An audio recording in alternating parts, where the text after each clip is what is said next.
다섯 번째 판례입니다. 이 다섯 번째 판례는 굉장히 흔히 발생하는 그런 사례죠.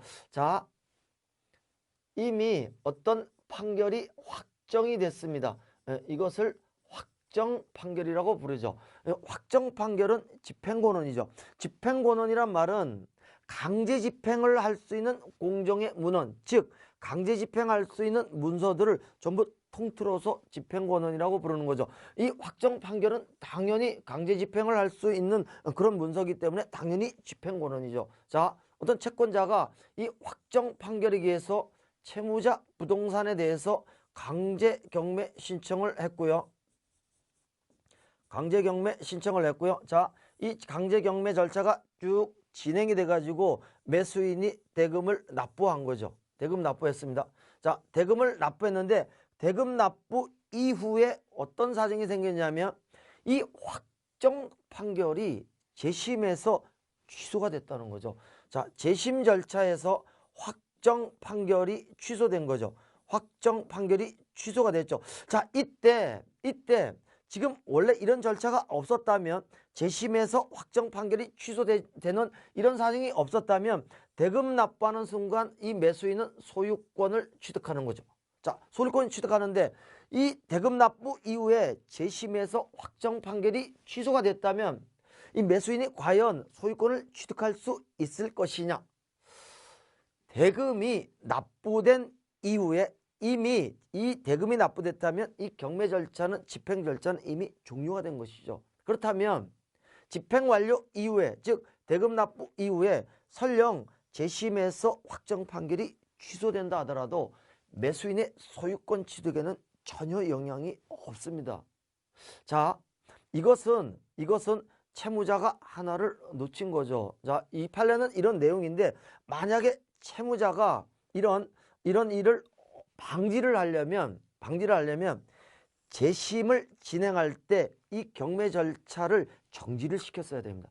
미리 정지를 시킨 다음에 재심 절차를 진행을 해야 되는데 이런 정지 절차 없이 그대로 방치한 상태에서 재심 소송을 진행을 했기 때문에 이런 일이 벌어지는 거죠. 그래서 이 경매 절차를 미리 정지를 시켰다면 이런 문제가 발생을 할 수가 없는데 정지시키는 이런 절차 없이 그대로 재심을 진행한 거죠. 그러나 재심에서 확정 판결이 취소되기 전에 이미 대금이 완납됐기 때문에 매수인은 적법하게 소유권을 취득할 수밖에 없다는 거죠.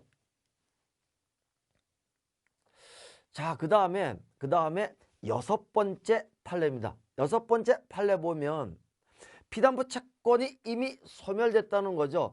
자, 이것은 이런 사례죠. 지금 법원에서 경매 신청이 되면 제일 먼저 하는 게 경매 개시 결정이죠.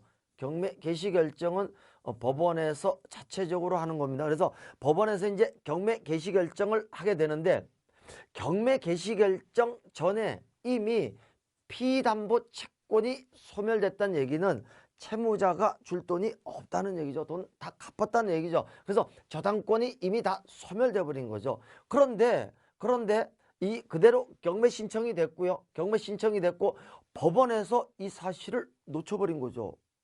놓쳐가지고 그대로 경매 개시 결정이 되고 그대로 진행이 돼가지고 매각 허가 결정도 확정되고 그 다음에 대금까지 납부가 돼버린 거죠. 자, 매수인이 대금을 납부했을 때 과연 이 매수인이 소유권을 취득할 수 있을 것이냐.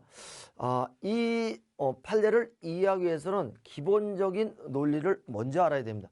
자, 임의 경매에서는요. 지금 이 저당권자가 경매를 신청했기 때문에 담보권자가 신청하는 경매를 임의 경매라고 부르는데 임의 경매에서는 경매 개시 결정 시점을 기준으로 해가지고 이 채권이 즉 피담보 채권이 경매 개시 결정 등기 전 경매 개시 결정 전에 이미 소멸됐다면 이 경매 절차는요 아무리 진행을 해도 이거는 매수인이 소유권을 취득할 수 없는 이유가 경매 개시 결정 전에 이미 피담보 채권이 소멸됐는데 그대로 경매가 진행이 되면 우리 판례가 이 경매 절차를 무효로 보인다. 무효.